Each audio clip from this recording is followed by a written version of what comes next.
തിരുവചന സന്ദേശങ്ങൾ ശ്രവിക്കുന്നതിനായി ഭാഗ്യവചനധാര ഇന്ന് തന്നെ സബ്സ്ക്രൈബ് ചെയ്യുക. പ്രിയപ്പെട്ട ഭാഗ്യവചനധാര ശ്രോതാക്കൾക്ക് എന്റെ സ്നേഹവന്ദനം. ഒഴുകിത്തെളിയട്ടെ നമ്മുടെ ജീവിതം. കേൾക്കാൻ എത്ര മനോഹരമായ, എന്നാൽ എത്രയോ ആഴമേറിയ ചിന്ത ഉണർത്തുന്ന വരികളാണിത്. ഒരു നദി ഒഴുകുമ്പോൾ അതിലെ അഴുക്കുകളെല്ലാം മാറി അത് തെളിഞ്ഞ് വെള്ളമായി മാറുന്നു. നമ്മുടെ ജീവിതവും ഇതുപോലെയാണ്. കെട്ടിക്കിടക്കാതെ പ്രതിബന്ധങ്ങളെ മറികടന്ന് മുന്നോട്ടൊഴുകുമ്പോൾ മാത്രമേ അതിന് വ്യക്തതയും ഭംഗിയും കൈവരികയുള്ളൂ. ഈ ചിന്തയെ വിശുദ്ധ ബൈബിളിലെ ഒരു മനോഹര വചനവുമായി നമുക്ക് കൂട്ടി വായിക്കാം. ആമോസ് 5:24 ഇപ്രകാരം പറയുന്നു: ന്യായം വെള്ളം പോലെയും നീതി വറ്റാത്ത അരുവി പോലെയും ഒഴുകട്ടെ. ഈ വചനം നമ്മെ ഓർമ്മിപ്പിക്കുന്നത് നമ്മുടെ ജീവിതം വറ്റിപ്പോകുന്ന ഒരു തോടല്ല, മറിച്ച് നിരന്തരം ഒഴുകുന്ന ഒരു അരുവിയാകണം എന്നാണ്. ദൈവികമായ മൂല്യങ്ങളും സ്നേഹവും നമ്മിൽ നിന്ന് മറ്റുള്ളവരിലേക്ക് ഒഴുകണം.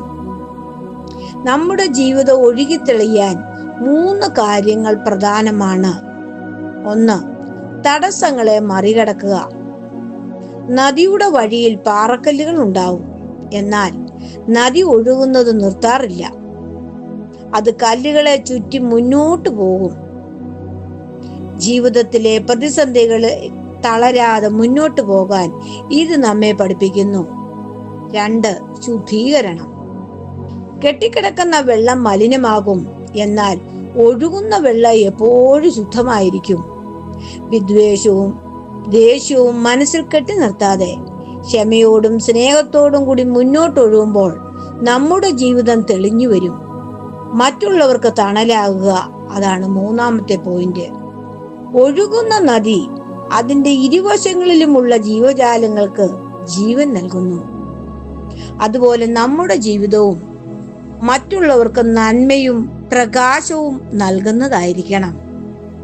യേശുക്രിസ്തു യോഹന്നാൻ 7:38 പറഞ്ഞിട്ടുണ്ട്: എന്നിൽ വിശ്വസിക്കുന്നവന്റെ ഉള്ളിൽ നിന്ന് ജീവജലത്തിന്റെ നദികൾ ഒഴുകും. ഈ ജീവജലം സ്നേഹത്തിന്റെയും സമാധാനത്തിന്റെയും പ്രത്യാശയുടെയുമാണ്. നമുക്ക് ചുറ്റുമുള്ളവരിലേക്ക് നന്മയുടെ ഉറവായി മാറാൻ നമുക്ക് സാധിക്കട്ടെ. നമ്മുടെ ചിന്തകളും പ്രവൃത്തികളും ഒഴുക്കുള്ളതാകട്ടെ.